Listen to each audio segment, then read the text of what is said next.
ಮುಸಲ್ಮಾನರನ್ನ ಈ ದೇಶದಿಂದ ಪೂರ್ತಿ ಆಚೆ ಕಳಿಸಬೇಕು ಅಂತ ಬಾಬಾ ಸಾಹೇಬ್ರು ಹೇಳಿದ್ರು.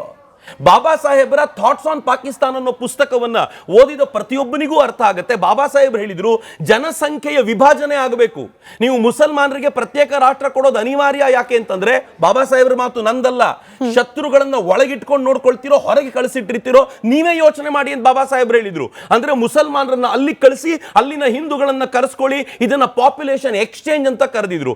ಆದ್ರೆ ಅದೇ ಪಾಪ್ಯುಲೇಷನ್ ಎಕ್ಸ್ಚೇಂಜ್ ಅಂತ ಕರೆದು ಯಾವ ಮುಸಲ್ಮಾನರ ಬಗ್ಗೆ ಹೇಳಿದ್ರು, ಆ ಮುಸಲ್ಮಾನರ ಬಗ್ಗೆ ಇವತ್ತಿರುವಂತ ಭಾವನೆ ಎಂತದ್ದು ಇವರದ್ದು? ಅವರು ಮಾಡಿರೋ ಎಲ್ಲ ಕೆಲಸವನ್ನ ತಲೆ ಮೇಲೆ ಹೊತ್ಕೊಂಡು ತಿರುಗಾಡುವಂಥದ್ದು ಎಂಥದ್ದು ಪ್ರಿಯಾಂಕ್ ಖರ್ಗೆ ಅವರದ್ದು? ಪ್ರಿಯಾಂಕ್ ಖರ್ಗೆ ಅವರು ಯಾತಕ್ಕೋಸ್ಕರ ಈ ಪ್ರಯತ್ನ ಮಾಡ್ತಾ ಇದ್ದಾರೆ?